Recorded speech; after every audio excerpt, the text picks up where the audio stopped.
bonsoir. Nous sommes à la dernière soirée de la semaine autour de Téhéran. Téhéran, une ville, une mégapole, qui est organisée par Strass-Iran, l'association Strass-Iran, que depuis des années qui organise le quinzaine culturel iranien à Strasbourg et d'autres événements à Strasbourg, surtout au mois de mars. Et d'abord, je voulais remercier l'école Archi. C'est notre premier partenariat avec l'école. Hier soir, c'était la première conférence et ce soir, c'est notre deuxième conférence autour de l'architecte de Téhéran, Kamran Ediba. Et notre soirée, ça se déroulera avec Shahram Abadi, l'architecte diplômé de l'Université de Téhéran, doctorat en histoire de l'architecture de l'Université de Strasbourg, maître assistant à l'école d'architecture de Clermont-Ferrand, qui animera notre conférence. Et puis, Nazanineh Touloui, étudiant de troisième année de ENSA, qui nous présentera notre invité,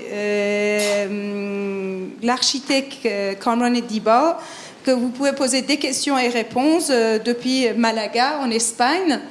Et ensuite, je vous explique parce que apparemment, chez lui, il a des invités de Arte, l'Allemagne, qui filmera sa vie. Et on a appris apparemment Arte est en train de faire un film sur lui et voilà, et c'est possible qu'on sera dans le film.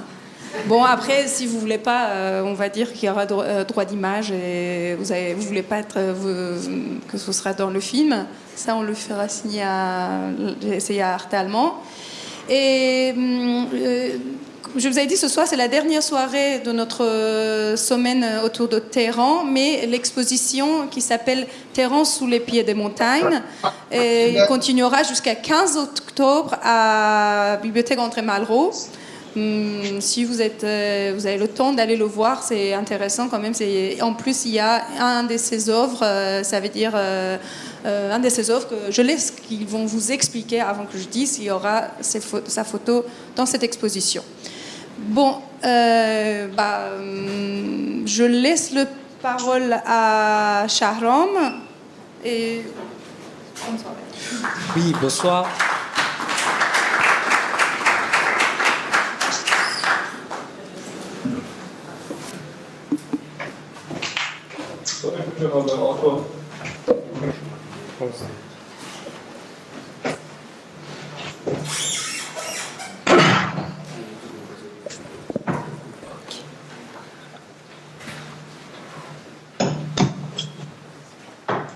Oui, bonsoir tout le monde.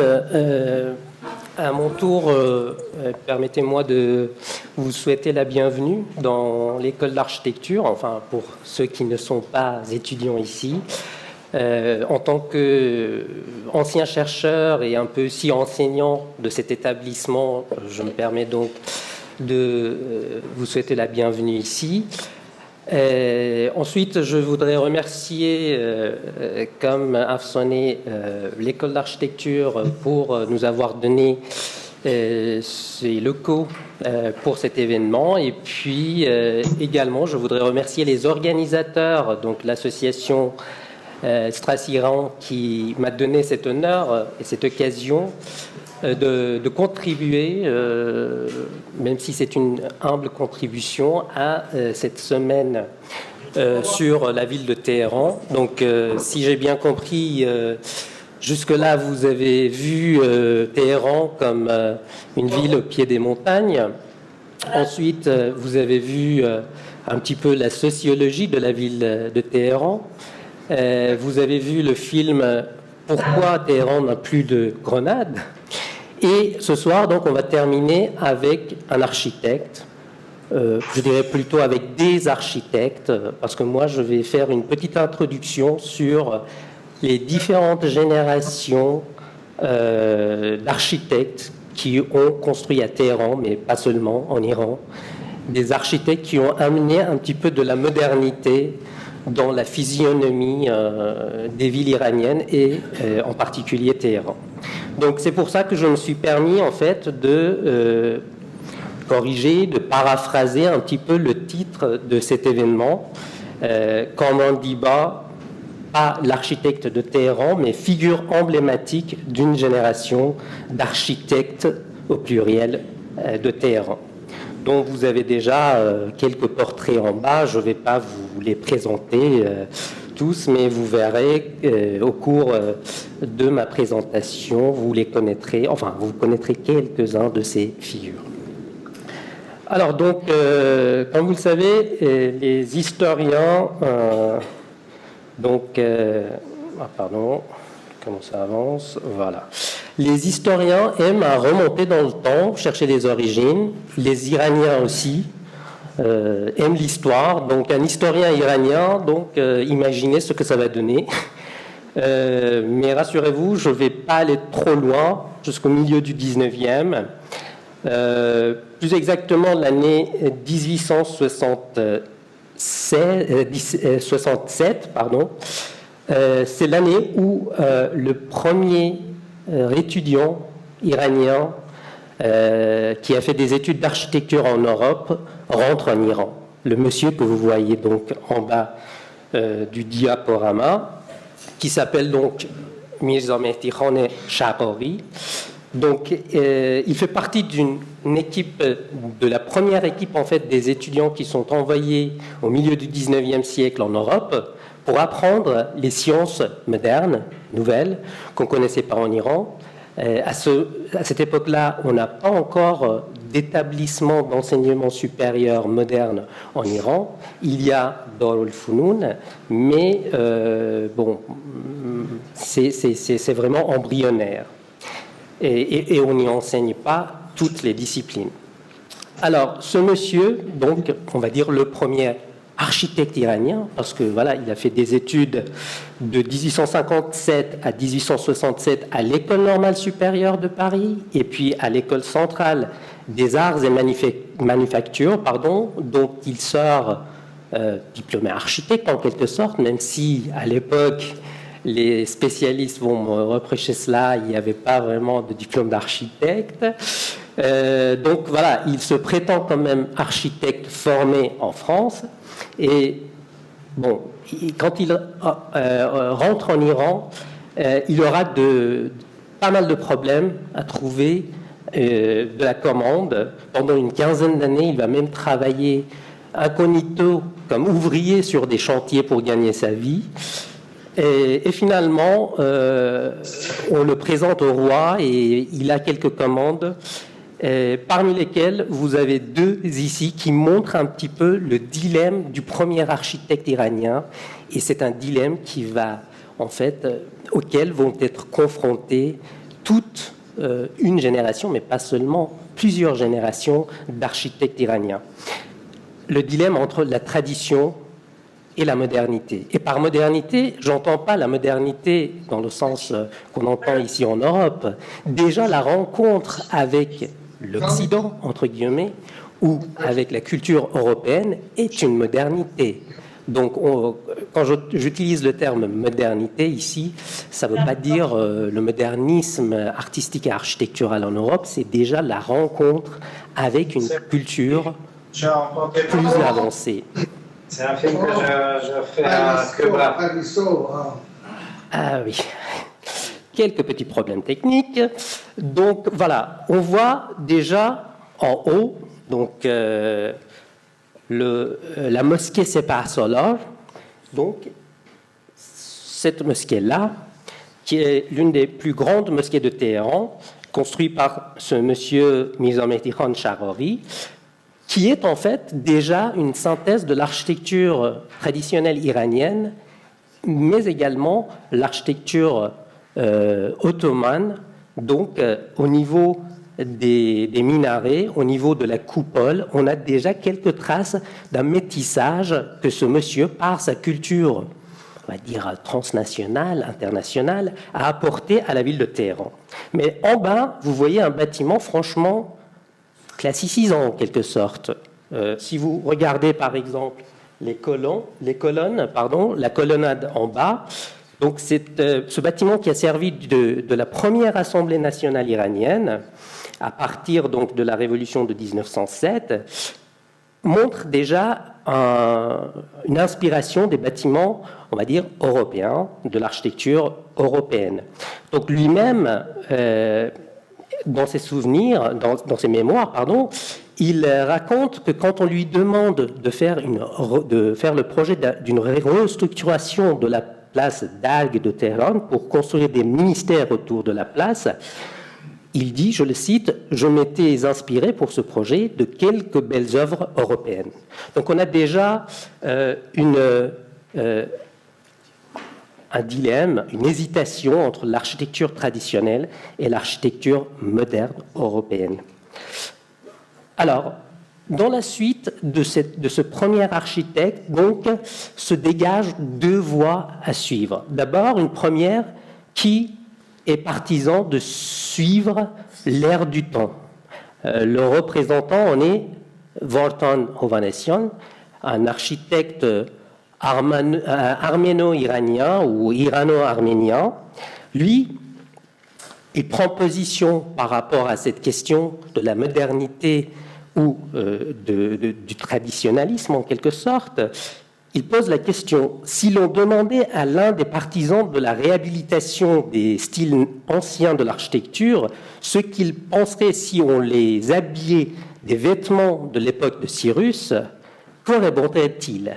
Donc voilà, lui, il prend clairement position pour une modernité, même si il ne parle pas de table rase, tabula rasa, mais il accepte en quelque sorte l'héritage de l'histoire, tout en défendant l'idée qu'il faut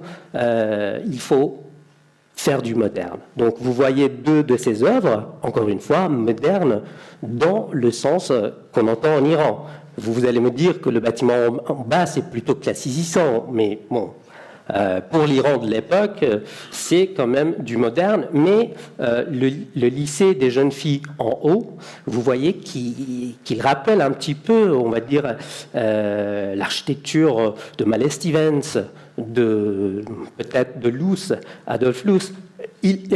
Vortan, lui, il a étudié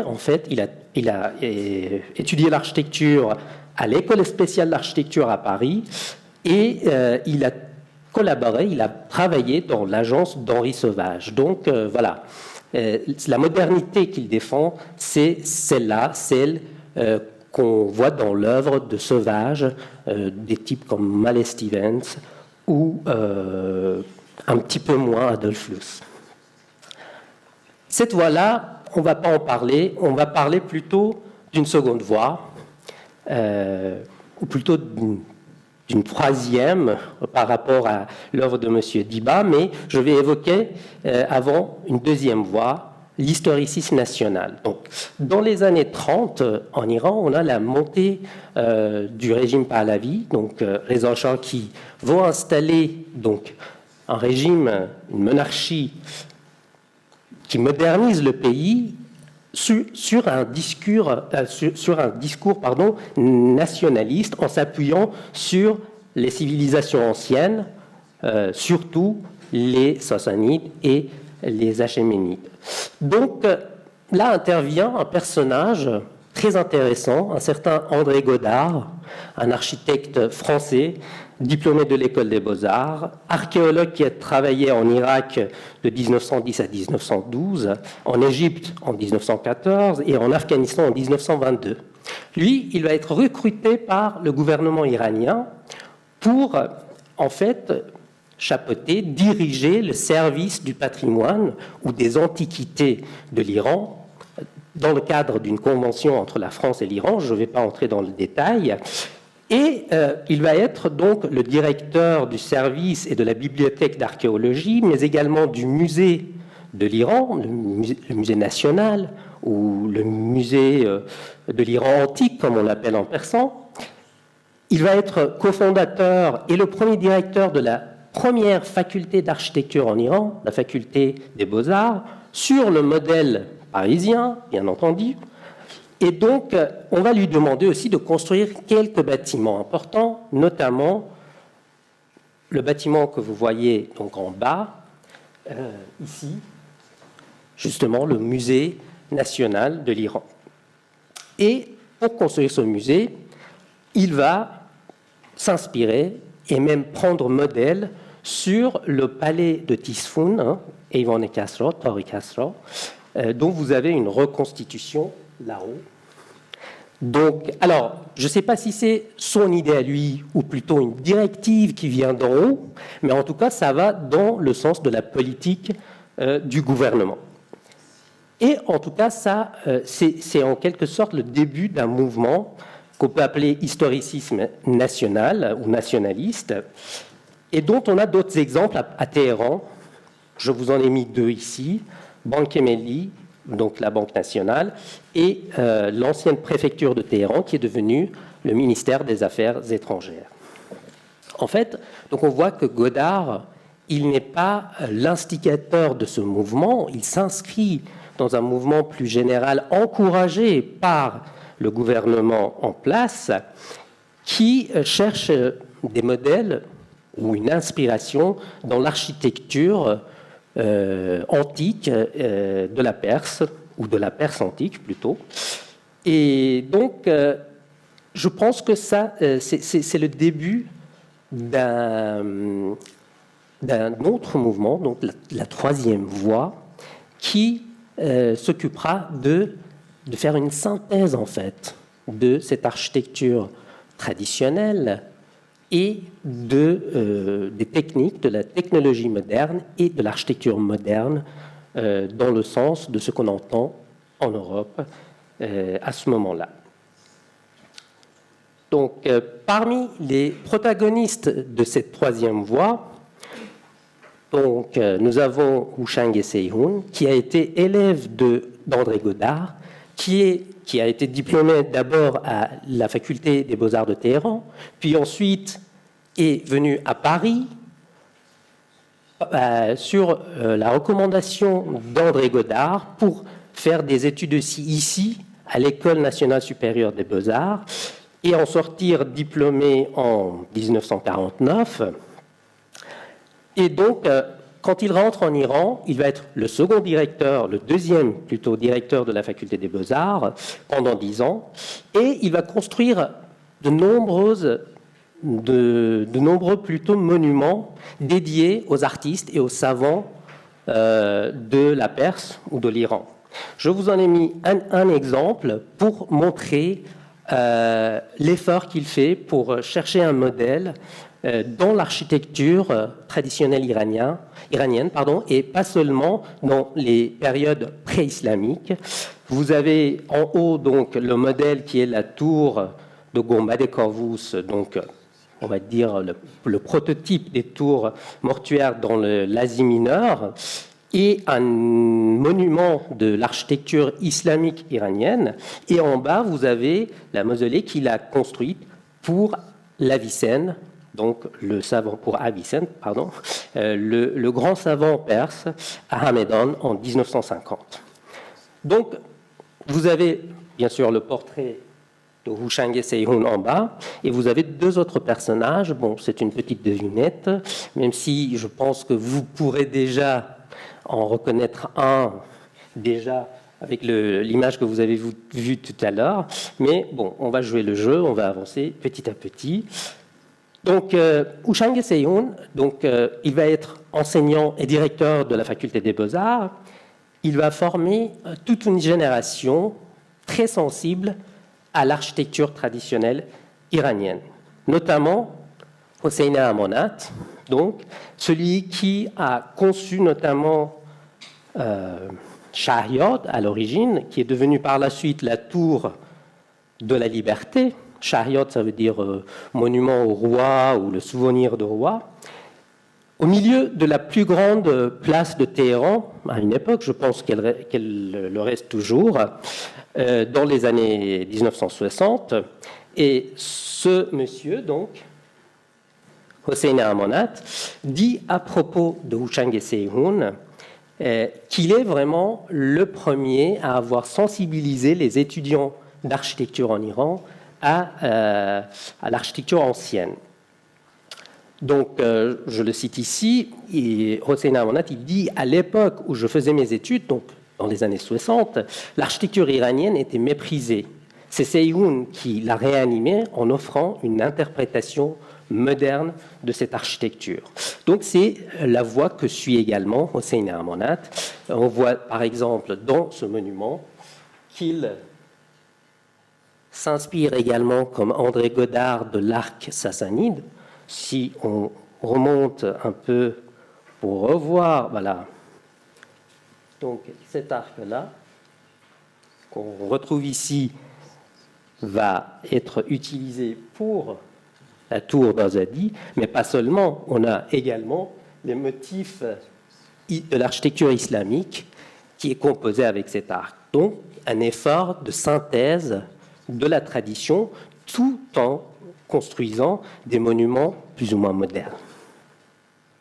Et c'est dans la continuité, en quelque sorte, ou au sein même de cette voie qu'on retrouve Kamran Ediba, dont vous allez voir quelques œuvres ce soir.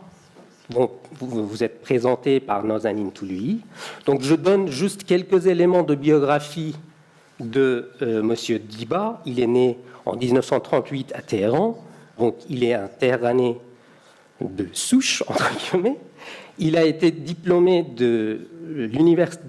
d'architecture de l'université de Harvard en 1964.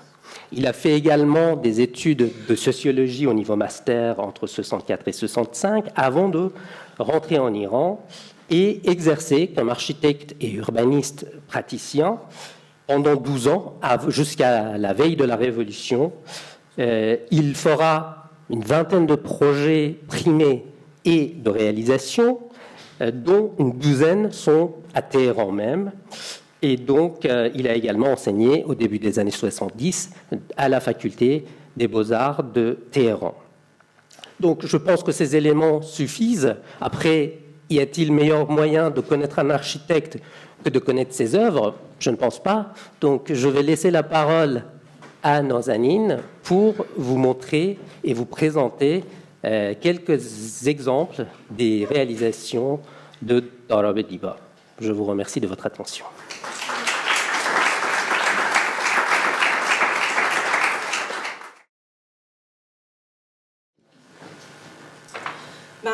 Quant à moi-même, et pour environ 3/4 d'heure, je vais vous amener dans l'univers de Kamran Ediba. En termes d'architecture, bien sûr, mais aussi pour sa réalisation artistique. Je développerai plus en profondeur les différents projets et travaux qu'il a entrepris à Téhéran, environ une vingtaine, de l'ordre d'une vingtaine, en me focalisant sur 4 qui sont particulièrement édifiants et concernant aux enjeux importants de la ville. Permettez-moi de reprendre ce que M. Diba déclarait lors d'une interview datant 2006 en soulignant son architecture, une architecture humaniste. J'étais, disait-il, parmi la seconde génération des étudiants envoyés en Occident pour étudier les techniques et les sciences occidentales. Pour moi, le but n'était pas de copier et emporter les techniques et les coutumes européennes en Iran, mais de les adapter et les fusionner avec la société iranienne. Les projets sont pour moi comme des diamants culturels qui embellissent la ville et lui donnent un aspect noble.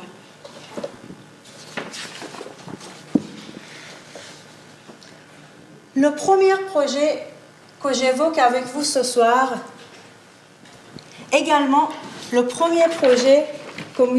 Diba a réalisé entre 1966 et 1969, concerne le parc Shafar, situé dans le nord de Téhéran, dans le quartier de Yousafabad. Il faut se rappeler que traditionnellement, dans mon pays, les jardins sont privés et protégés par les murs. Situés loin du centre-ville, est destiné aux loisirs et au repos. En imaginant cet espace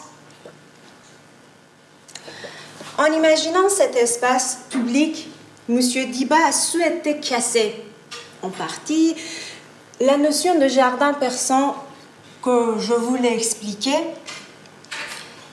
précédemment et créer un parc comme un lieu de passage, comme un lieu de parcours. Pour réaliser son projet, il a créé des environnements naturels, végétaux à l'occidental. Cette innovation avait également un but social, introduire la notion de voisinage public et de faciliter les rencontres publiques dans les lieux publics.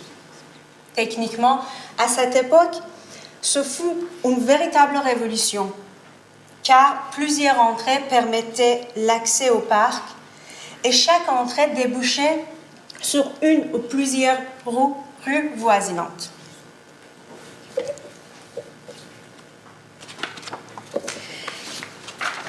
Sur cette diapo, vous pouvez visualiser les croquis réalisés par l'architecte qui expliquent les premières indications et intentions sur le projet.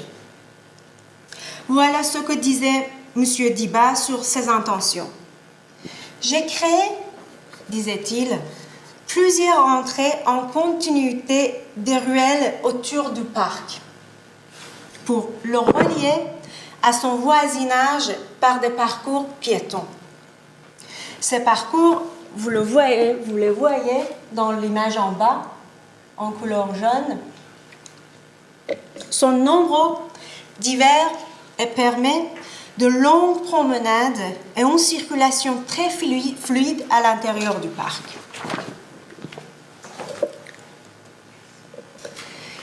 Un focus sur le plan de masse du parc.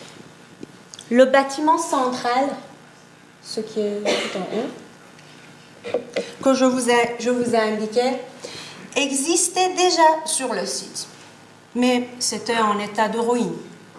L'architecte décide de le sauvegarder, de le réhabiliter pour donner une ambiance plus nostalgique à son jardin. Celui situé à votre droite faisait partie intégrale du projet. Abrite une salle communautaire servant aux réunions publiques, familiales de toutes sortes. Un peu le précurseur de nos salles polyvalentes que nous trouvons aujourd'hui dans la majorité des villages. Enfin, le bâtiment sur votre gauche abrite une bibliothèque commune aux adultes et aux enfants. Ces trois édifices ensemble, ils créent une sorte de place dans ce parc qui est accentuée par les différences de niveau, par les escaliers et les rampes.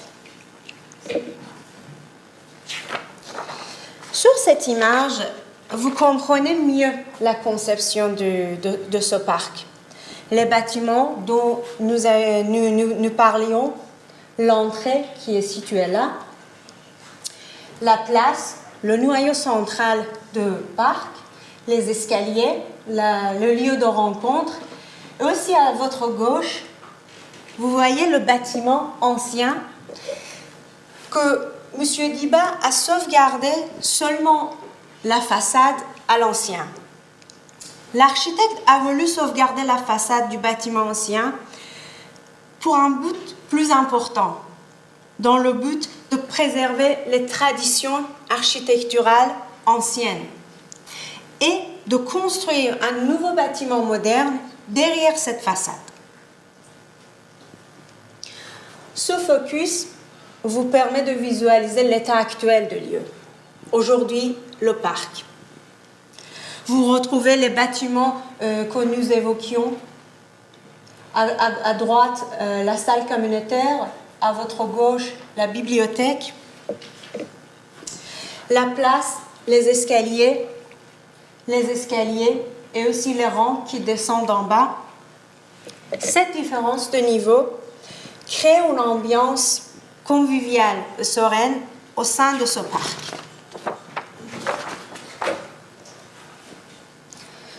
Convivialité accentuée par la présence de la fontaine et sa cascade, comme vous voyez ici, accompagnant le promeneur agréablement dans son parcours.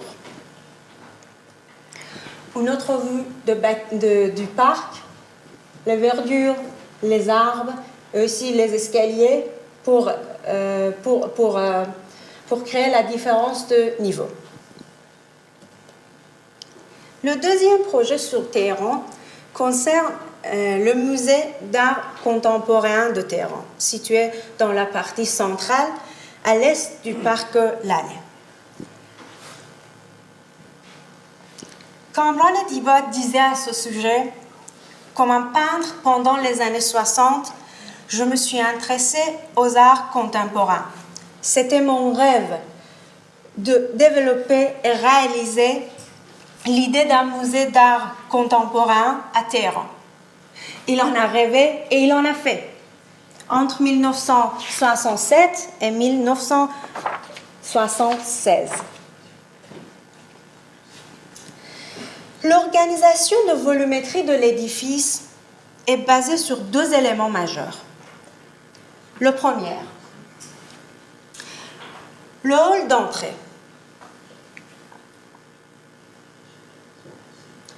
Le hall d'entrée où l'on trouve un café, qui est là, une bibliothèque, une salle de lecture et un cinéma.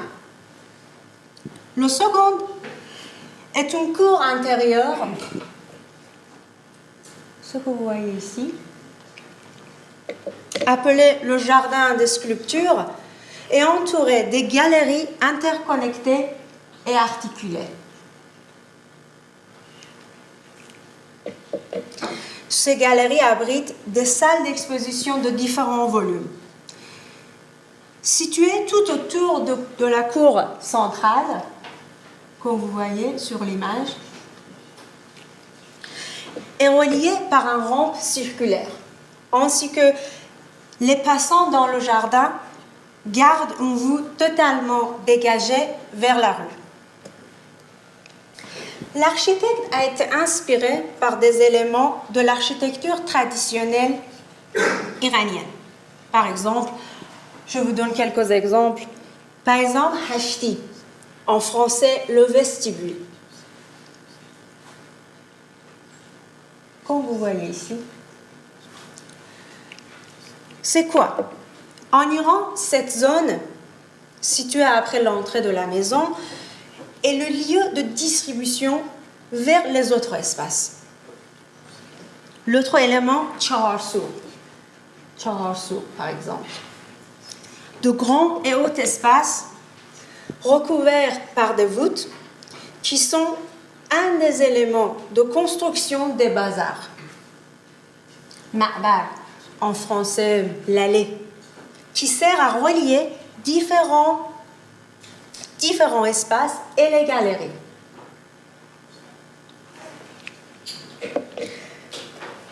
L'autre élément retenu est de situer un jardin au centre d'un bâtiment.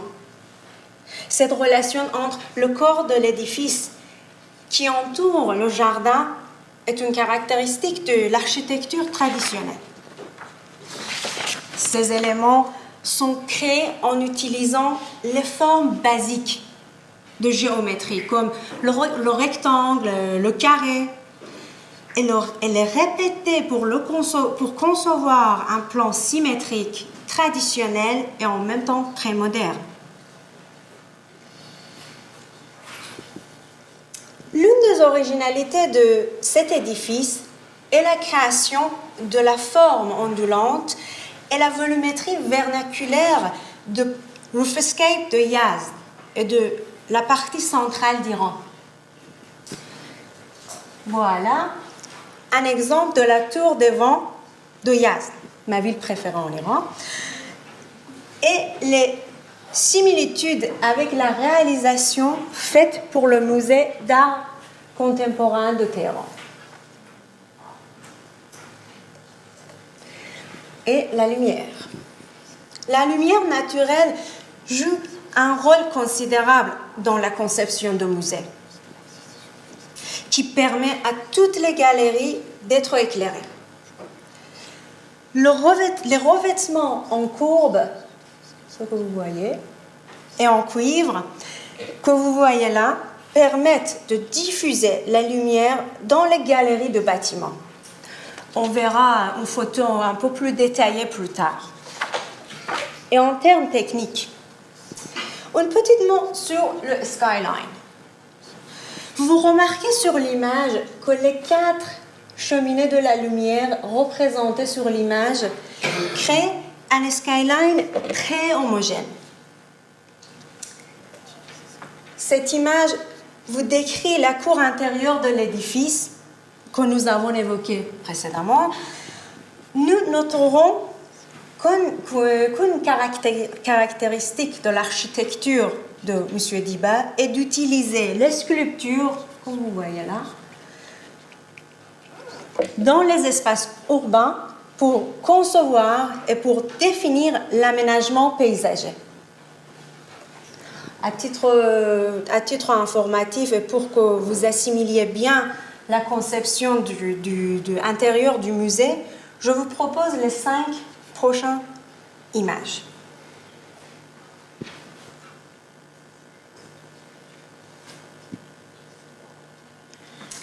Vous voyez ici, notez que cet élément, c'est la même cheminée de la lumière qu'on a vue tout à l'heure de l'extérieur. Cet élément architectural était utilisé en son temps dans des usines européennes dans un autre but pratique, celui de renouveler l'air ambiant à l'intérieur de l'usine.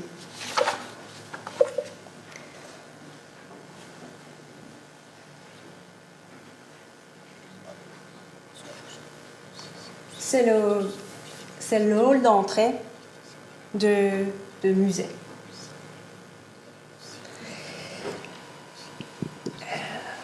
Vous noterez également la richesse des collections de musées. Pour anecdote, il faut dire que M. Diba était à cette époque et pendant 18 mois directeur par intérim de ce musée. Et, disait-il, c'est un grand plaisir de pouvoir rendre l'édifice que j'ai conçu à sa vocation première, avec aussi une collection consacrée aux artistes iraniens. Par exemple, Sader Tabrizi, Bahman Mohasses et, bien entendu, Kamran Diba. Intéressons-nous maintenant au 3e projet, un projet touchant, Namaz Khane, la salle de prière au milieu urbain, située à l'est du parc Laleh, au centre de Téhéran. Pour vous expliquer sobrement ce projet, je vous cite les déclarations d'un architecte arabe dont j'ai oublié le nom. Cet édifice est la forme la plus pure et la plus simple d'une mosquée. Ensemble est une œuvre sculpturale de taille modeste qui abrite en son sein une petite salle de prière. 2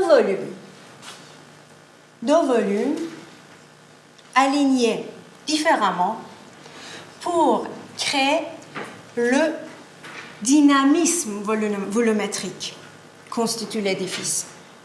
Notons que ce premier volume est pratiquement perpendiculaire au chemin de passage.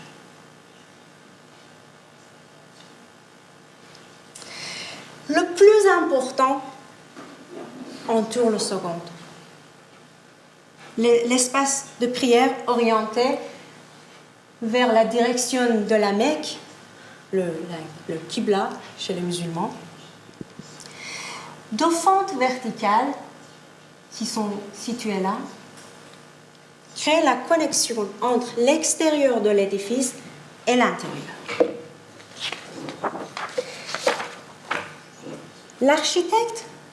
L'architecte nous précise toute l'importance qu'il a voulu donner à l'environnement adjacent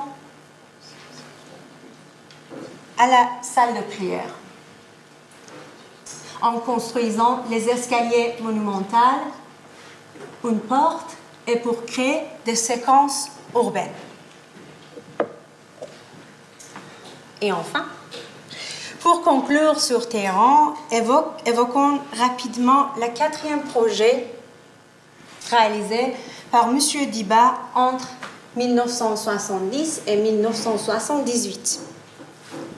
Un autre jardin, le jardin de Niavaran, situé au nord de Téhéran, dans le quartier de même nom. À l'époque de ce projet, nous trouvions à cet endroit, au nord de Téhéran, des rues bordées des arbres séculaires et des jardins privés. Niavaran et Shemiran étaient des lieux de détente pour les habitants de la ville. On y trouvait également le palais royal et le secrétariat de la reine de l'époque. Le site était à l'époque toujours un jardin privé qui fut laissé à l'abandon après le départ, on ne sait où, on ne sait pas où, de son propriétaire. Il était très proche du secrétariat de la reine, qui l'acquit afin de le préserver et construire de nouveaux bâtiments. Kamran Diba propose de construire sur ce site à la fois des bâtiments privés et publics. À la vue du projet présenté, la reine abandonne son idée de bâtiment privé, mais souhaite que ce projet soit exclusivement d'ordre public. La première préoccupation de l'architecte était d'éviter de construire massivement dans ce parc. Sa seconde préoccupation était de conserver les arbres et l'ancienne maison sur site. Donc, première intervention tout à fait symbolique, valoriser le site par la remise en l'état du bassin amenant l'eau, en le repeignant en bleu turquoise. Deuxième intervention, construire de nouveaux bâtiments qui seront consacrés à une bibliothèque, à un café. Pour l'anecdote, sachez que dans la continuité de ce programme, réalisé par Kamran Diba, le centre culturel de Niavaran, également de sa conception, a été construit dans les années suivantes et a été la première réalisation complète d'un espace culturel en Iran.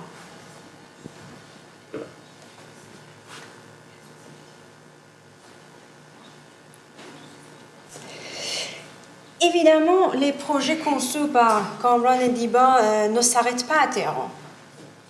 Son œuvre réalisée en dehors de Téhéran mériterait à elle seule une conférence. Je ne vous en citerai que quelques-uns. La station estivale de Mahmoudabad, mer Caspienne. Le campus de l'université de Jandishapur, au sud de l'Iran. La nouvelle ville de Shushtar, conçue entre 1974 et 1980.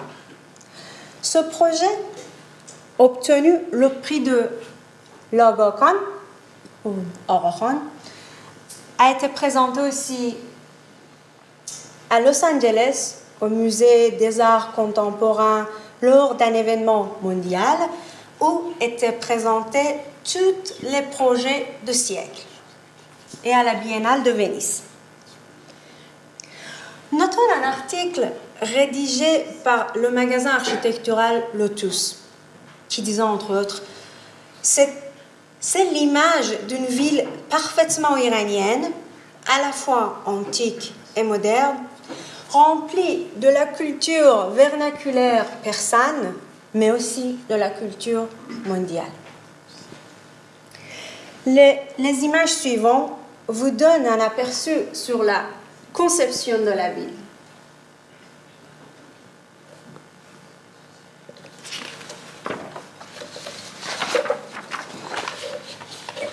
Dans son parcours, et après avoir quitté son pays natal, M. Diba continue son œuvre dans différents pays du monde occidental.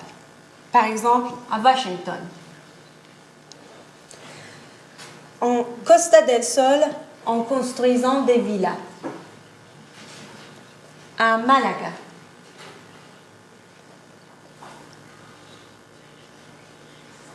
à Marbella,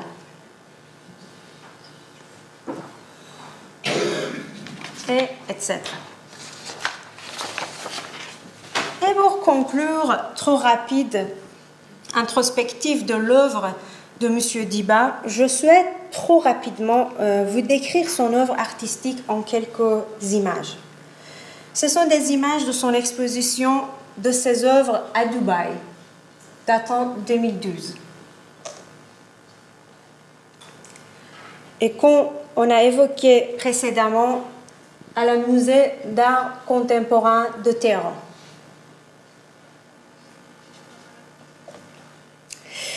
Avant de lui laisser la parole pour répondre à vos questions nombreuses, je tenais particulièrement à remercier M. Diba et son épouse pour son aide, sa patience, son accueil chaleureux à Paris et on m'excuser pour mes nombreux dérangements téléphoniques dans le cadre de la préparation de cette présentation.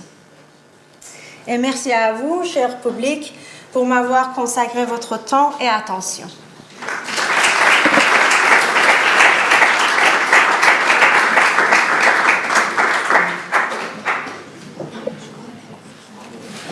Et pour l'anecdote, excusez-moi, j'ai oublié de le dire, que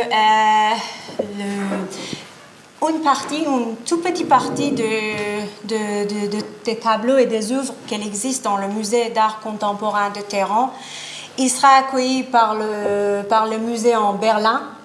Et c'est la première fois qu'ils sont sortis de ce musée-là. Donc si vous aurez la chance d'y aller, bon courage et bonne chance. Oui, donc en attendant que notre connexion avec M. Diba soit rétablie ou voilà, les questions techniques soient réglées, en fait j'ai gardé une petite conclusion pour le temps, pour après que vous ayez vu en fait les réalisations d'Arab Diba.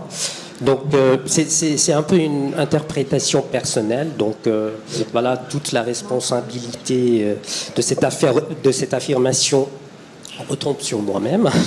Donc je pense que, et vous avez peut-être pu aussi le constater, l'œuvre de M. Diba, d'Arab Diba, certaines de ses réalisations en tout cas, marquent un tournant, je dirais même un aboutissement dans la voie que j'ai évoquée tout à l'heure, ça veut dire la synthèse de la tradition et de la modernité.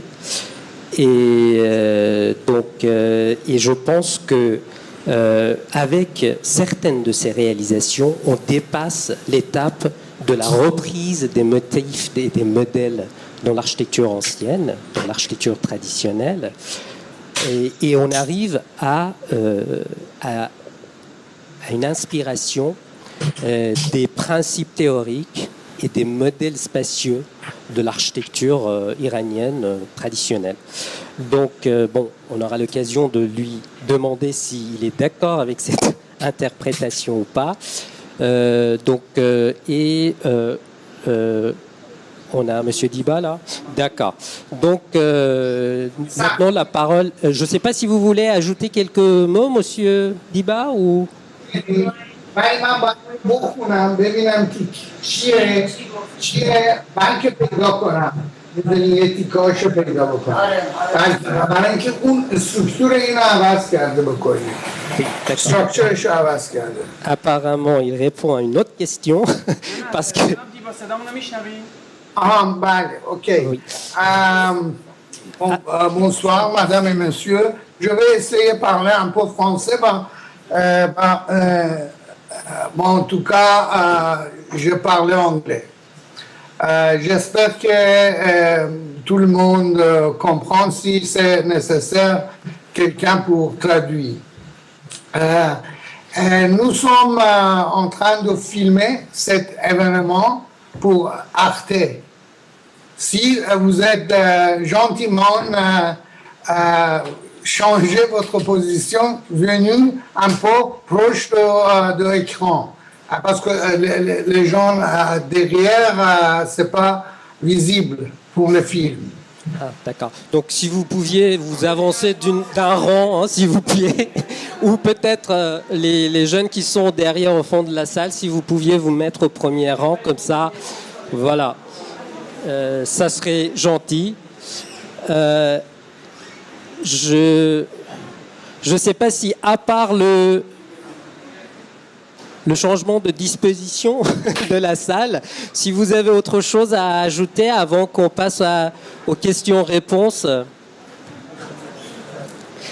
آیه دیبا میخواستم ببینم که میخواد مطلبی اضافه بکنید درباره خب یکم اینا جلو بشینن که ما صندلی خالی اینجا روی این فیلم خیلی جست زشت میشه و بعد مجبوریم اینو پاک کنیم. این است چند نفر دیگه بیان یکی اینجا دست ردیف دوم هم بشینن چند نفر خیلی خوب میشه اگه بیان جلو. Alors, je vais m'asseoir.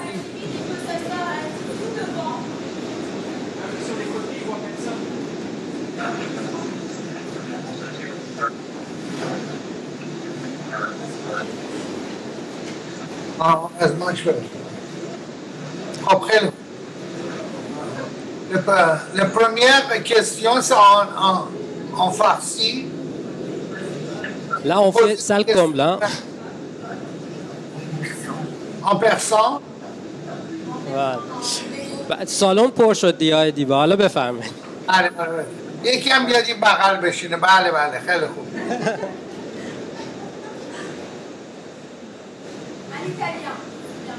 Ok, bien. C'est parfait. Maintenant, ok. En tout cas, c'est quelle est la question, la première question? Oui, vous voulez qu'on passe directement aux questions-réponses ou vous voulez ajouter quelques mots par rapport à vos réalisations et à vos intentions dans vos réalisations, surtout à Téhéran?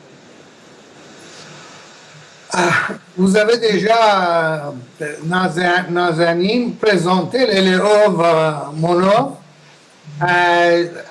Elle m'a dit que c'est pour questions, s'il y a quelques questions. Oui. D'accord, c'était juste une question de ma part, si vous vouliez ajouter quelque chose. Voilà. D'accord. Donc on va passer directement aux questions-réponses. Je ne sais pas si dans la salle... après avoir vu les réalisations de M. Diba, il y a des questions. J'en ai déjà une, donc je vous passe. Bonjour. Bonjour. Je suis un grand admirateur de la mosquée Cheikh Lotfallah à Ispahan. Et il me semble que la salle de prière qu'on a vue, là, le cube, est nettement une interprétation radicalement différente, mais dans l'esprit identique, avec la rupture d'orientation que vous opérez entre les deux carrés, dont le carré central est dans la direction sacrée, disons. C'est à quel projet? سوال رو متوجه شدید آقای دیبا؟ به فارسی بگیم ایشون گفتن که مسجد شیخ لطف‌الله رو خیلی علاقمندن بهش و خوب میشناسن و فکر می‌کنن مسجد چیو علاقمندن؟ مسجد شیخ لطف‌الله اوکی نمازخانه شما رو یک تفسیری از این در واقع طرح این مسجد میدونن یک تفسیر خیلی مدرن، ولی این شکست در واقع محورها و تغییر راستا رو یه مقداری یک تعبیر جدیدی از اون مسجد میدونن. شما موافقین با این نظر؟ Non, non, c'est exactement les conceptions arrivent de cette mosquée à Esfahan. Il y a pas seulement chez Claude Folla, il y a une autre mosquée dans le même endroit qui s'appelle avant Masjid Shah, de roi, de mosque de roi. Maintenant, ça s'appelle mosquée de Khomeini. En tout cas, c'est la même chose parce qu'il y a un changement de direction vis-à-vis des Qibla et de Makkah quand vous entrez. Les premières couches de ce bâtiment, c'est adresser les maidans, les plazas, les piazzas. Les deuxièmes,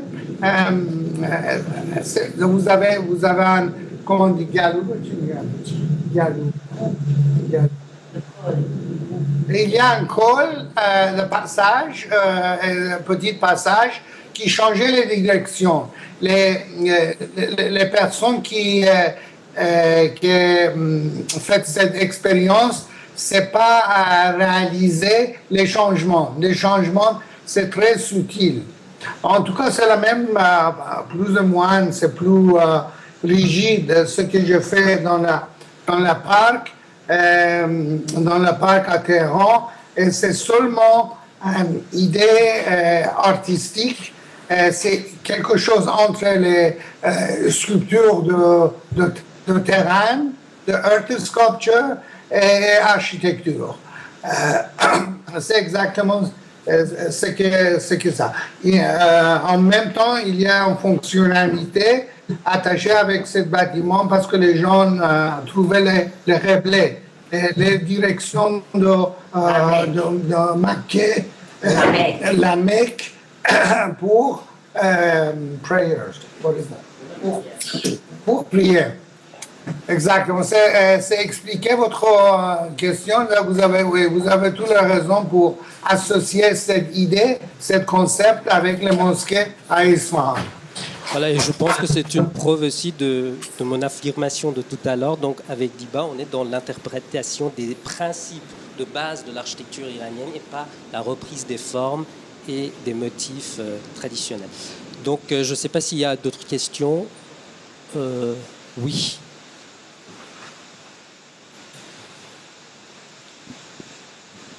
Bonsoir. J'aimerais vous demander, en intégrant la modernité à l'architecture iranienne, j'aimerais savoir ce que vous avez gardé de la tradition.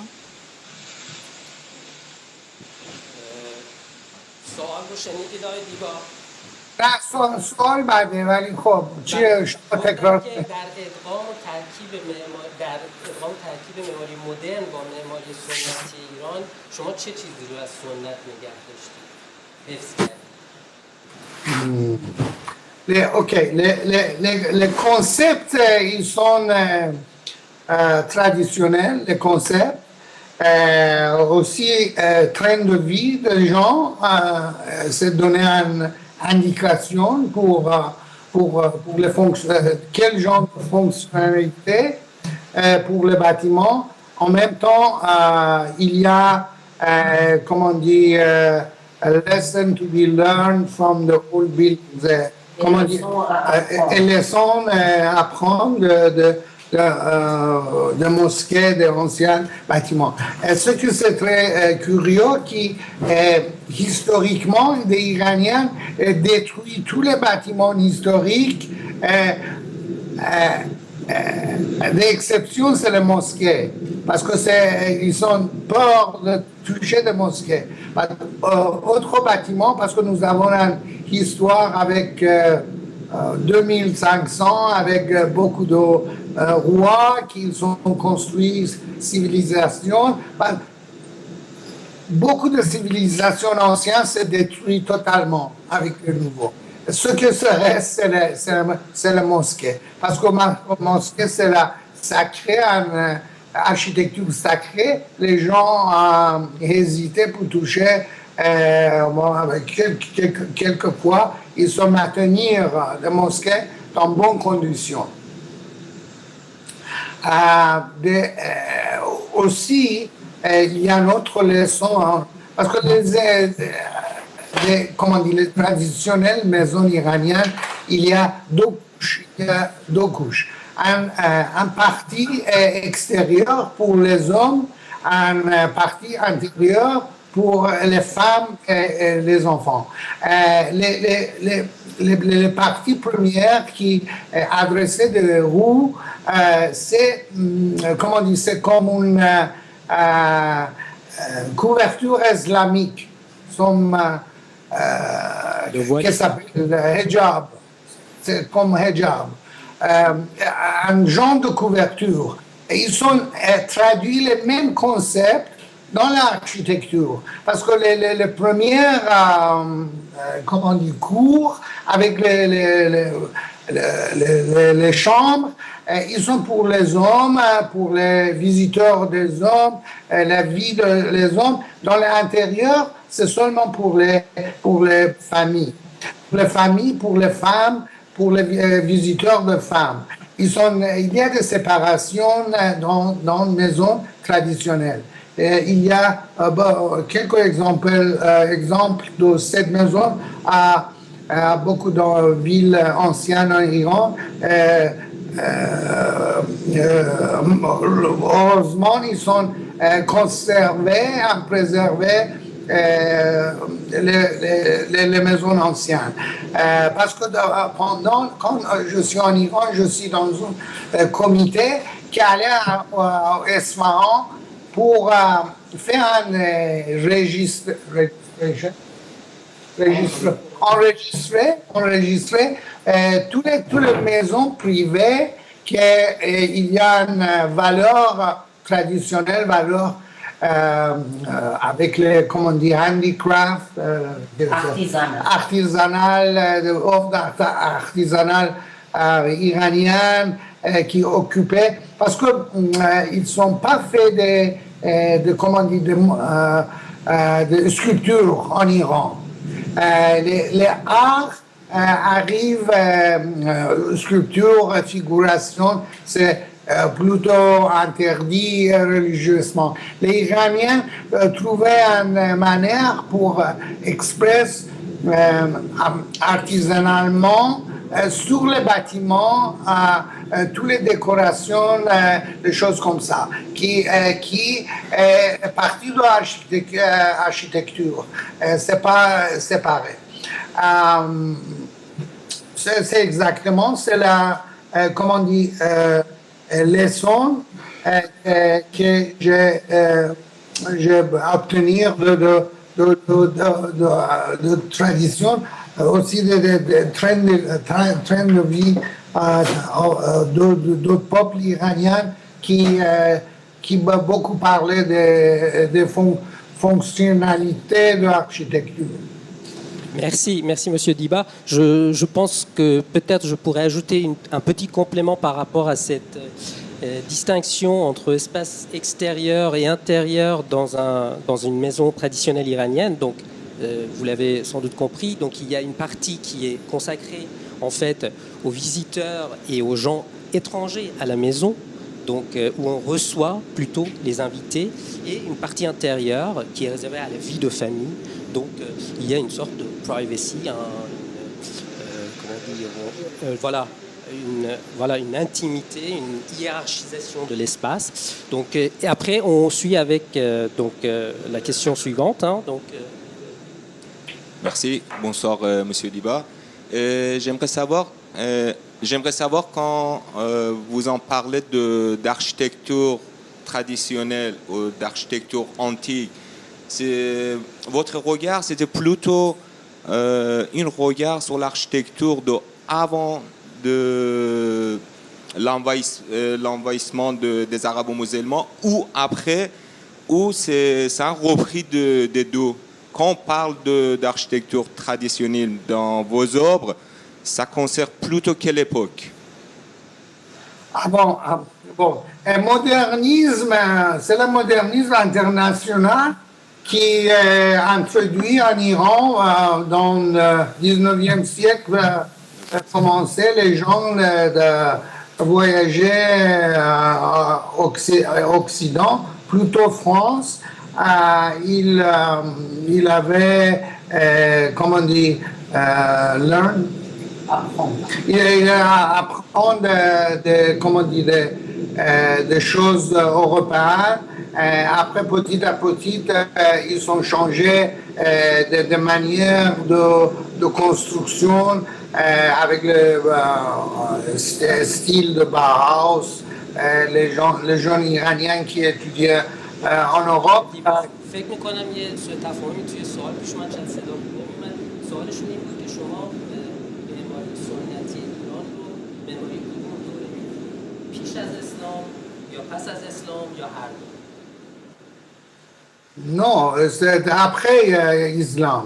C'est après Islam.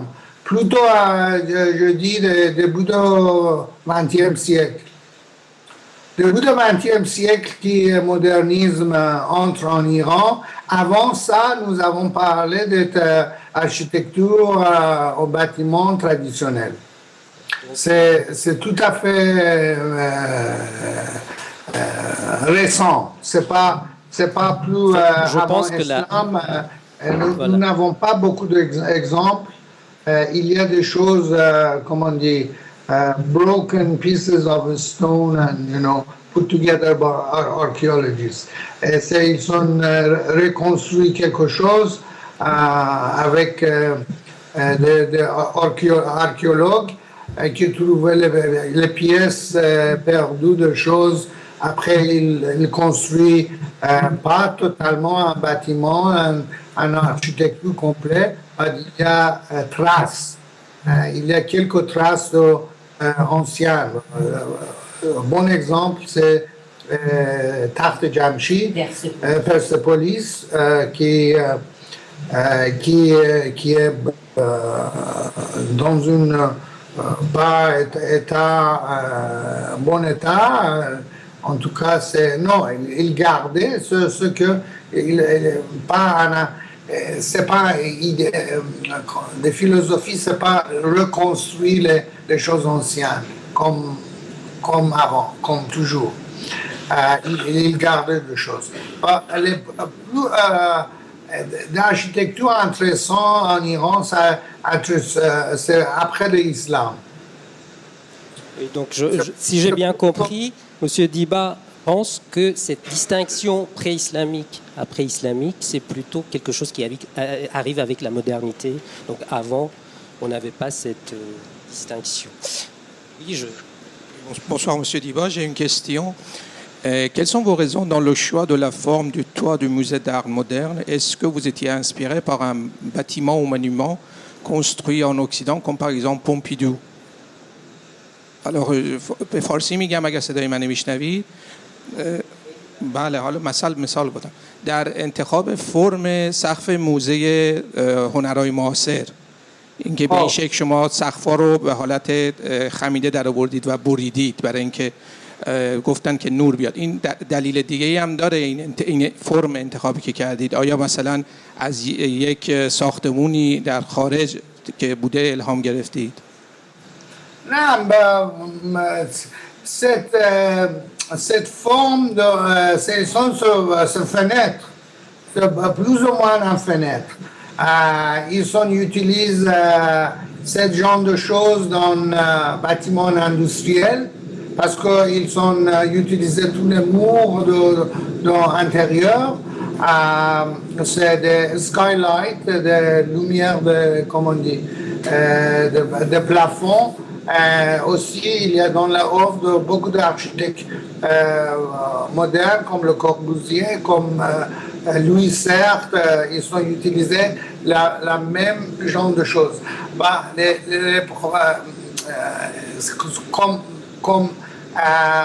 Comme les fenêtres. C'est pour des raisons que j'ai choisi ça et je voudrais créer un rapport entre l'intérieur du musée et le ciel.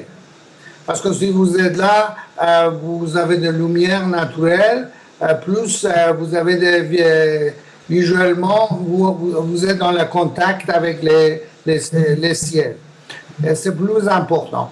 La deuxième chose, c'est nous avons, comment dire, cassé des choses, cassé des formes pour donner une impression de répétition, un rythme, que graduellement, ce rythme changé de niveau. C'est deux rythmes. C'est un rythme de façade, autre rythme de niveau, avec les rampes, graduellement, vous allez dans la souterrain du musée. C'est ça. Autre raison que je fais ça, pour ouvrir les vistas, les visions, pour ouvrir comment dire, des images de parcs, pas bloqués avec un immense bâtiment. Pour cette raison, plus ou moins, mi-temps de musée, c'est moitié souterrain. Merci. Alors, autre question. Je vais en profiter pour un peu... Oui, non, si c'est la suite, oui. Désolé si je pose une deuxième question. Dans l'exposition avant de votre présentation, en fait, on a vu qu'il y avait en fait Seyhoun, Amonat et vous également. On a vu qu'Amonat était inspiré pour la tour de Azadi, la tour de Shahayot, par des motifs sassanides. Est-ce que vous vous considérez par rapport à Amonat quelqu'un qui s'inspire de l'architecture islamique ou vous êtes plutôt l'architecte, on va dire, avant-garde؟ ترجمه میخوایم بکنم به فارسی بگم. عرض کردم توی صحبتی که قبل از صحبت‌های شما شد راجع به کارهای سیحون و امانت و شما صحبت شد و بعد گفتن که در برج شهیاد امانت مثلا در قسمتی مثلا فرض کنید آندرگودار که الهام گرفته از ایوان مدائن و به اصطلاح طاق رومی رو زده، اونم توی برج شهیاد اون طاق رومی رو قسمت خالی رو می‌بینیم. اگر بگیم که امانت به معماری ایران پیش از اسلام علاقه‌مند بوده و شما آیا بیشتر به معماری اسلامی یا نه خودتون رو به عنوان یک معماری میدونید که در زمان خودتون پیشرفته‌تر از بقیه، جلوتر از بقیه؟ Non, c'est pas une question d'idéologie. Mon idéologie, c'est l'identité. En tout cas, je ne sais pas exactement quelle inspiration de...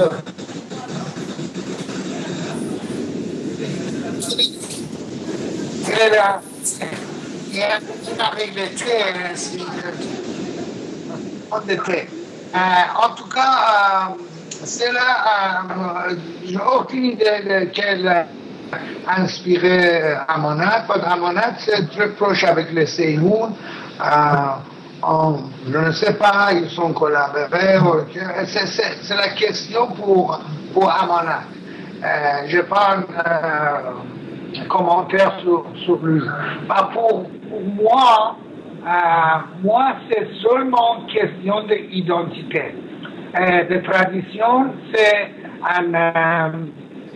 une connexion, un rapport avec les cultures locales, indigènes. C'est tout. C'est une excuse, en tout cas. En même temps, il y a quelque chose de très facile pour répéter ce que nous avons appris dans l'Occident, répéter la même chose le temps que je vais aller en Iran, l'école internationale. L'école internationale, c'est une boîte de verre avec aluminium, quelque chose comme ça. Bon, en tout cas, pour moi, j'ai toujours cherché une identité nationale. Parce que c'est pas tout. Aussi, je vais toujours essayer, comme une mise en scène de cinéma au théâtre, créer une situation avec l'espace, avec des programmations, créer une situation humaine. Parce que dans le théâtre, bien sûr, les mises en scène dicter exactement les gens, il y a des chorégrapheurs qui disent exactement quel type de mouvement. En tout cas, dans l'architecture, toujours nous avons fait une scène, créé une scène. Et dans la scène, nous n'avons pas un contrôle avec les gens, les gens qui utilisent le bâtiment. Ils ont fait n'importe quel mouvement, ils ont parlé ou non parlé. En tout cas, c'est important. Je vous donne un très simple exemple. J'ai noté dans l'autobus à Paris, par exemple, vous avez des sièges face à face, ok? Si vous avez siège face à face, c'est deux personnes dans le métro, regardez autre personne. Il y a des possibilités d'interaction entre les gens. Vous créez ça. Je ne sais pas qui c'est les gens qui font des dessins d'autobus au métro, ils sont pensés de ça. En tout cas, il est plus intéressant qui fait quelque chose traditionnel avec comme votre amphithéâtre, tous les sièges comme ça, tout le monde, c'est pas possible vous interacter ou communiquer avec quelqu'un en face, parce qu'il y a toujours quelqu'un derrière de vous. Pour cette raison, les placements de l'autobus dans la métro donner simplifier. Ce que je fais dans une plaza, je programmais dans une manière qui augmentait les fréquentations entre les gens. Les piétons, les gens, ce genre de choses. C'est une idée sociale qui toujours jouer un part dans mon offre. Aussi, je voudrais ouvrir les différents espaces avec un petit trou, quelque chose qui vous est dans l'espace A. Vous avez une idée vague de l'espace B. Quand vous êtes entré l'espace B, c'est tout à fait surprise. En tout cas, il y a une interconnexion entre différents espaces dans le musée. Dans le musée, dans certains points, je fais une fenêtre sur la roue entre deux galeries. C'est-à-dire beaucoup de petites fenêtres. Parce que ce que c'est dit, que vous pouvez identifier exactement votre position vis-à-vis des roues. En même temps, vous êtes trouvé ton orientation, exactement. Qu'est-ce que vous faites? Qu'est-ce qu'il y a? Vous n'êtes pas dans un mirage, dans un espace tout à fait perdu. Ils sont certains critères que j'ai utilisés dans mon offre. En tout cas, j'ai pas beaucoup de chance de faire beaucoup de projets en Iran. Ce que je fais, c'est pour 10 ans. Après étudier, j'ai resté 12 ans en Iran. J'ai créé des musées. Après, j'ai fait quelques bâtiments. Je n'ai pas continué. Malheureusement, les gens, comment on dit, les responsables iraniens, ils ne valorent pas les œuvres d'architecture. Ils sont touchés, ils sont changés, ils sont ajoutés, ils sont détruits, ils sont toujours. Au musée, c'est plus ou moins dans bonnes conditions. Ils sont gardés plus ou moins dans le même. Ils sont touchés de landscaping, des paysages, de bâtiments restent les mêmes choses, intacts. Oui, heureusement que vos œuvres ont été quand même épargnées un petit peu. Donc je vais enchaîner avec une petite question que je me posais depuis longtemps. Et ça concerne en fait un entretien que vous avez fait dans la revue Charleston en 2006. Donc,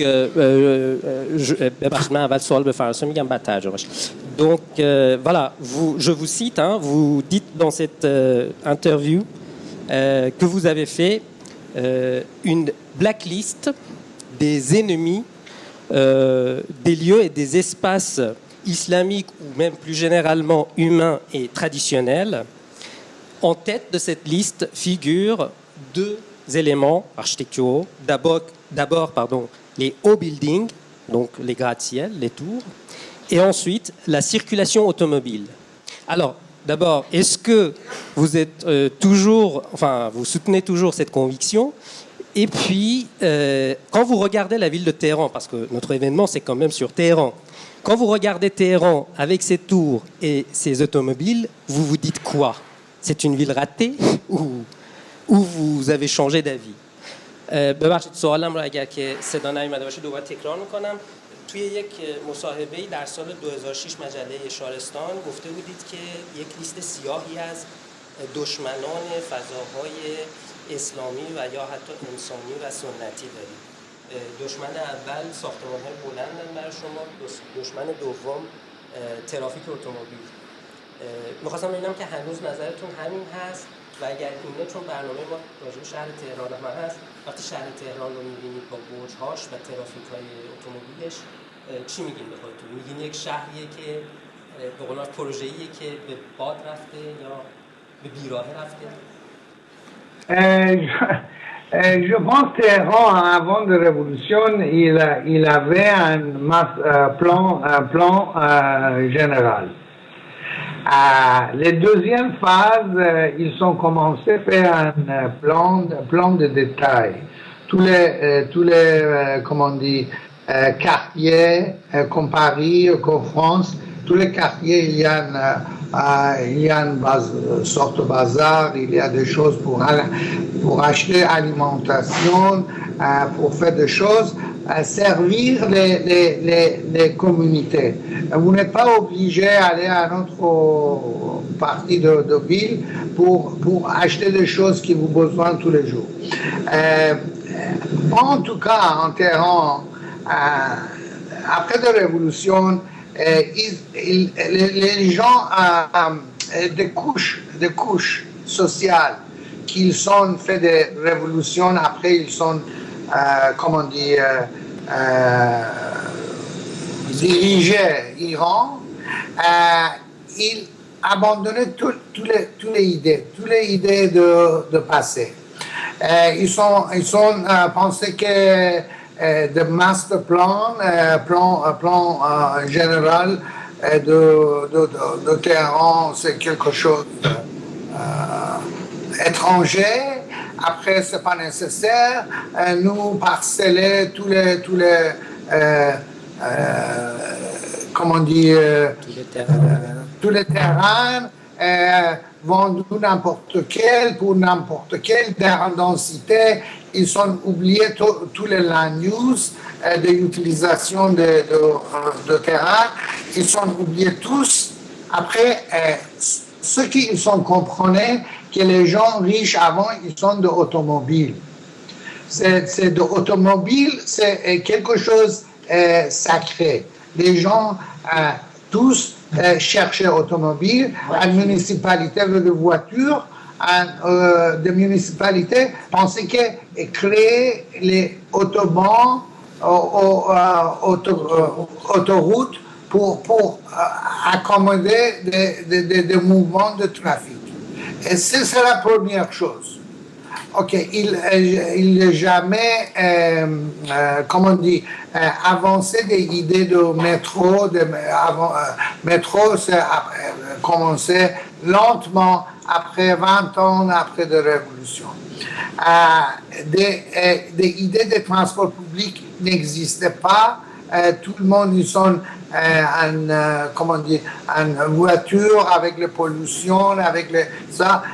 Ok, c'est la question de trafic. Il pleut, c'est comment on dit, pollution. Pollution, c'est immense à Téhéran. Quelques jours, ils ont dit que les personnes âgées jamais quitter son maison, quelque chose comme ça.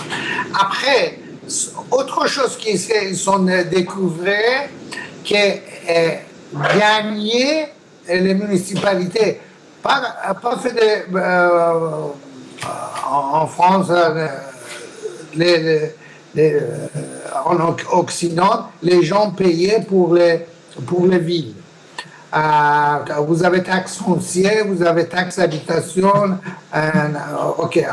tous les gens de taxes pour bénéficier, pour bénéfice de peuple.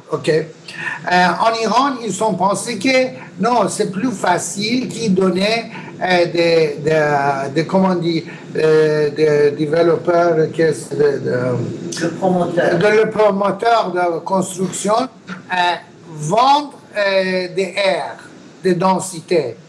C'est dans un quartier qui est dans densité, c'est peut-être 4 étages, 5 étages. Ils ont dit que, OK, vous payez pour chacun étage plus. OK? Après, vous pouvez faire 15 étages ou 20 étages. OK? Ils gagnaient dans les municipalités, ils sont complices avec les promoteurs. Ils sont gens de promoteurs, ok? Promoteurs, ils ne pensent pas que les villes, pas protéger ce que c'est bien pour le peuple. Ils pensaient d'argent, ok? Les municipalités pensaient la même chose. Ils sont, comment on dit, ils sont complices avec les développeurs. En tout cas, vous avez quelqu'un avec un jardin de peut-être 2000 mètres carrés, avec une maison privée là. À côté, il y a une parcelle de 1000 mètres carrés avec un bâtiment de 15 étages. C'est créé beaucoup de problèmes de circulation parce que les roues anciennes, c'est pour servir seulement les maisons, quelques 5 maisons dans cette roue. Maintenant, vous avez 300 voitures qui rentrent dans cette roue. Il crée une situation incroyablement tragique pour cette ville. Oui. Parce qu'ils ont créé un monstre qui s'appelle Téhéran avec mal pollution, avec beaucoup d'autoroutes pour rien, avec beaucoup de bâtiments, comment on dit, comme Tour Montparnasse, beaucoup de tours, quelque chose, sans penser de ce qu'elle est bien pour le peuple citoyen de ville de Téhéran. C'est que notre problème. Parce que les gens n'ont pas d'éducation, ils sont tout à fait, premièrement, éliminer tous les gens qui sont des cravates. Cravate, c'est un peu bizarre, mais des cravates, symbole de modernisation, ok? Les gens, ils ont dit que tout le monde dans le bureau, dans la technocratie, dans le gouvernement, qu'ils sont porter les cravates, ils sont tous renvoyés.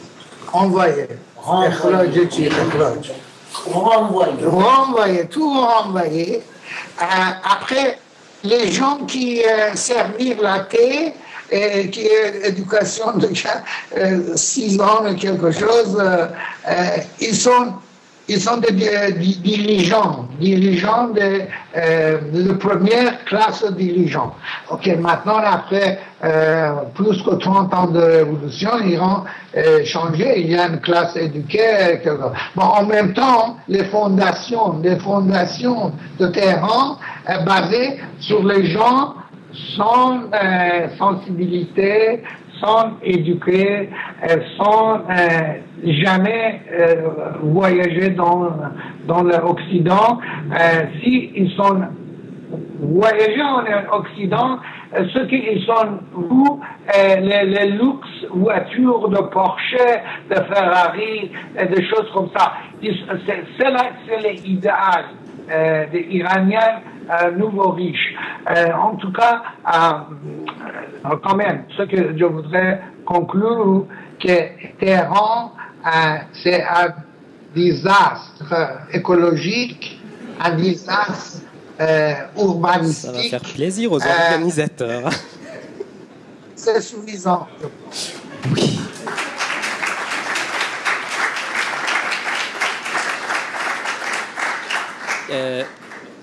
Oui, on passe à la question suivante, mais je veux revenir parce que je veux rebondir sur votre réponse aussi.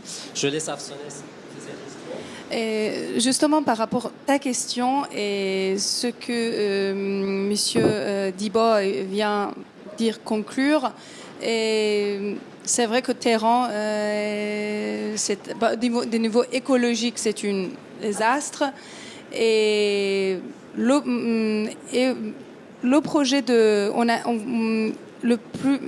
au début, quand j'ai lancé ce projet, faire une semaine autour de Téhéran, si j'avais le moyen, ou on avait le moyen, financement ou moyen, j'avais envie de faire une conférence pour finir cette semaine. Mais la question que je voulais poser, je pose à vous, Monsieur Diba, et même à Shahram, en tant qu'architecte, peut-être vous pouvez répondre. C'est que oui, Téhéran, c'est une capitale ratée, mais est-ce que on peut changer de capitale pour sauver Téhéran, parce que Téhéran, même si c'est une ville dans les villes les plus polluées du monde, c'est que Téhéran, de nouveau, l'air était une ville très connue dans le monde.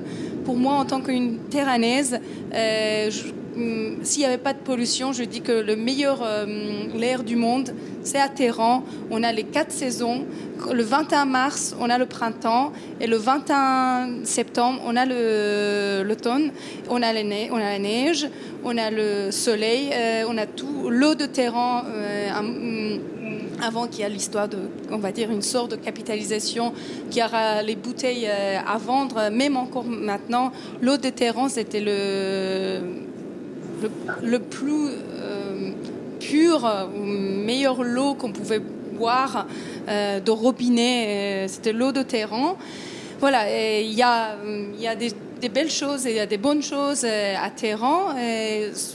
Forcément les jardins, le quartier Niavaran, que heureusement c'est le quartier qui est resté encore avec le parc de Niavaran et le centre culturel Niavaran que vous avez vu l'extrait, plus le palais de Niavaran. Heureusement qu'ils ont resté encore, même les petits oiseaux qu'ils ont resté de l'époque de Shah qui crient.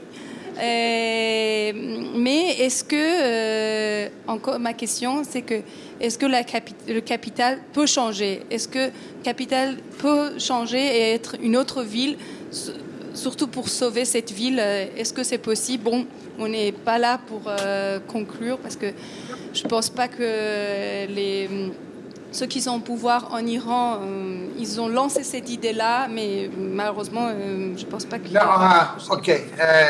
Je voudrais de réflexion sur cette question. Changement de capitale, ok? Changement de capitale, c'est une chose énorme. Parce que en Iran, tout est centralisé. C'est une pays centralisé. Tous les ministères, toutes les institutions, ils sont à Téhéran. Ok. Si vous faites un nouveau capital, c'est un immense investissement. Après, c'est pas possible, comment on dit, pour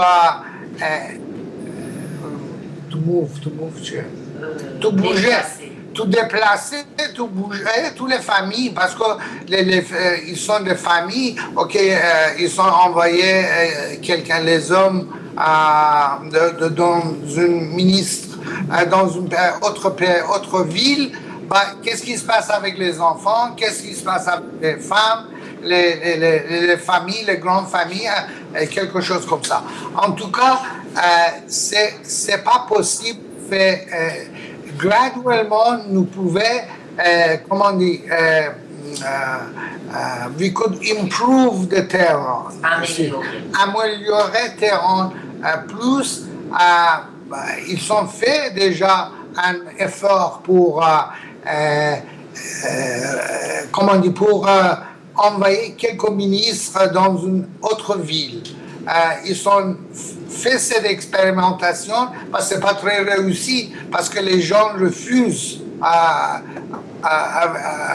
quitter Téhéran, parce que quittant Téhéran, c'est le centre de business, c'est le centre d'affaires, centre de choses. C'est comme changer Londres, changer Paris comme capitale. C'est tout à fait idéaliste qui ne marche pas. Oui, donc c'est vrai que c'est une question assez complexe. Comme tu m'as interpellé, je vais essayer de compléter la réponse. Bon, c'est un peu le paradoxe de Téhéran. Il y a 15 millions ou 13 millions de gens qui y habitent dans ce désastre écologique. Et ce n'est pas, je pense, seulement des questions d'économie ou de travail ou du marché.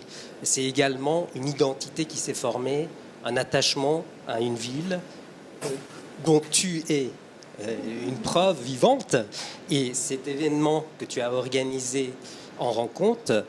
Donc voilà, c'est une question compliquée et polémique, et donc, mais je pense qu'il faut que tout le monde, enfin tous les dirigeants, mais pas seulement, essayent d'apporter, d'améliorer, comme disait M. Diba, cette situation qui a des points positifs, mais pas mal d'inconvénients et de points négatifs aussi. On va peut-être terminer par une question sur le musée d'art contemporain, donc votre chef-d'œuvre, Monsieur Diba, et je passe donc la parole à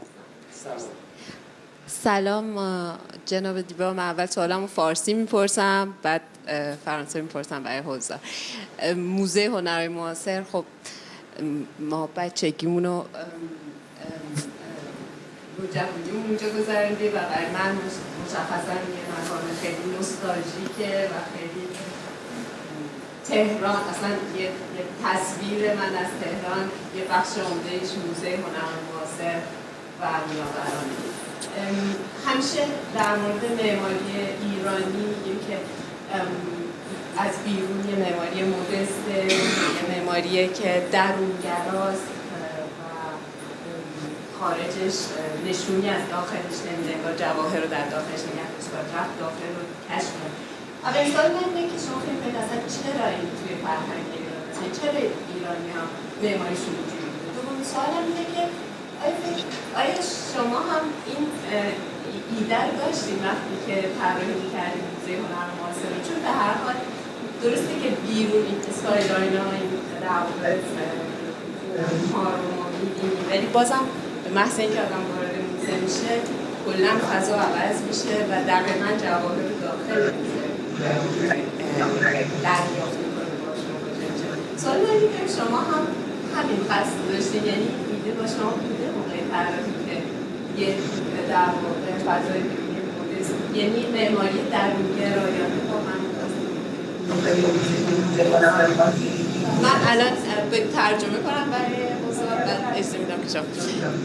La question, c'est que je parle de musée contemporain de Téhéran. De toute manière, c'est un chef-d'œuvre. Et En même temps, l'architecture iranienne est considérée comme une architecture très introverte. On ne voit pas très bien,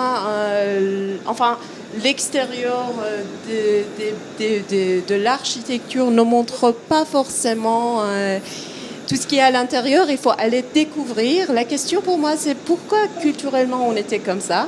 Pourquoi on cherchait à faire découvrir? Et en même temps, deuxième question, c'est que est-ce que M. Diba avait l'intention de recréer ce modèle d'architecture introverte en faisant musée d'art contemporain de Téhéran? Oui, je pense c'est la réponse à cette question, c'est oui, bien sûr. Parce que ce que j'ai expliqué avant, mon idée est un peu de parler de cinéma et un peu de mystère de l'architecture. L'architecture est quelque chose pour découvrir. L'architecture traditionnelle iranienne, en même temps, il y a de mêmes qualités. Des mosquées, des églises aux cathédrales, vous ouvrez la porte, tout d'un coup, il y a un grand espace, ok? En tout cas, mosquée iranienne, c'est toujours vous allez dans une courtyard, dans une cour intérieure, après vous entrez. Pour cette raison, il y a un mariage avec les espaces extérieurs et espaces intérieurs. Pour moi, exactement, je fais la même idée que vous avez déjà expliqué. L'idée, c'est un bâtiment pour découvrir, pour aller, parce qu'il y a, c'est pas évident quand vous commencez de premier temps, où exactement vous allez, après vous arrivez à la même espace que vous commencez. C'est la point A, point B, point final, c'est dans le même espace, Bon, je pense que s'il n'y a pas d'autres questions, on va donc terminer notre soirée ici. Merci à vous.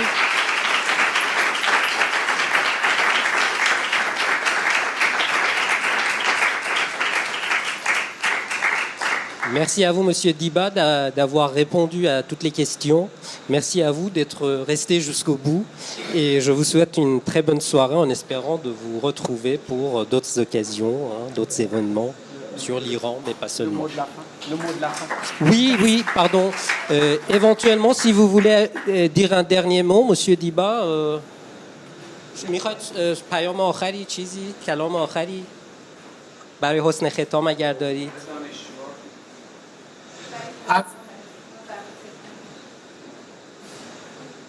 نمیدونم بس که صدا ببخشید شما یک کلام آخری دارید برای حسن ختام در خدمتتون هستیم آقای دیبا. کلام آخر من is bon chance.